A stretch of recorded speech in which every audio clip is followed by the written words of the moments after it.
আলহামদুলিল্লাহ অনেক ভালো লাগছে। আশা করি আমাদের আগামী দিনগুলোও আলহামদুলিল্লাহ অনেক ভালো কাটবে। আজকে থেকে যেহেতু নতুন একটা জীবনে আগমন হয়েছি, সেহেতু আশা করি এখান থেকে আগামী দিনগুলো অনেক অনেক ভালো কাটবে এই আশা করি। আমি মনে করি এবং যতদূর আমার সিনিয়র আপুদের কাছ থেকে সাজেস্ট করছি, তারা করছে যে এই মেডিকেলে তোমার ডিসিপ্লিন রুলস সব দিক থেকে বলা যায় অনেকটাই ভালো।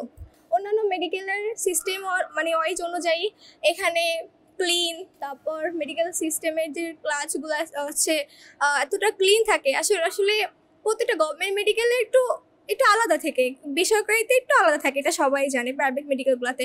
বাট এখানকার কারিকুলামগুলো আরেকটু ডিফারেন্ট। ছোটো থেকে আব্বু আম্মুর ইচ্ছা যে আমাকে মেডিকেলে পড়াবে, মেডিকেলেই পড়াবে।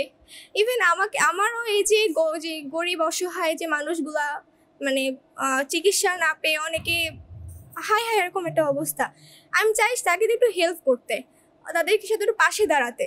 মানে এটা এমন একটা মানে প্রফেশন লাইফ, হ্যাঁ অনেক অনেক প্রফেশন আছে যেহেতু সমাজ সেবা করা যায়, বাট এই প্রফেশনটা এমন একটা যে খুব কাছ থেকে মানুষকে সেবা করা যায়। এই এমবিবিএস লাইফে এটুকুই, মানুষের খুব কাছ থেকে সেবা করার সুযোগ পাওয়ার জন্যই এই এমবিবিএস আসার আল্লাহ তৌফিক দান করেছে। এটাই এটা হচ্ছে আমার বাসার খুবই কাছে, আর আমার হোম ডিস্ট্রিক্ট যেহেতু যশোর, আর এখানকার আমি ভর্তি হওয়ার আগে অনেক খোঁজখবর নিয়েছি যে এখানকার পড়াশোনার মান অনেক ভালো।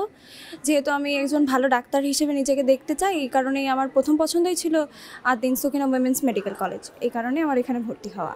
আমার খুবই ভালো লাগছে যে আমার সব বন্ধুবান্ধব সবাই আমরা আছি, সব সারা বাংলাদেশে একসাথে হচ্ছে, আমরা সবাই একসাথে একটা মানে লম্বা সময়ের জার্নি একসাথে শুরু করতে যাচ্ছি। খুবই ভালো লাগছে যে একটা লম্বা সময়ের জন্য আমরা একসাথে থাকবো এবং অনেক ভালো অভিজ্ঞতা হবে আমাদের, আশা করি। Name is Saksha Firdaus. I am from India, Madhya Pradesh, at the Sakina Women's Medical College.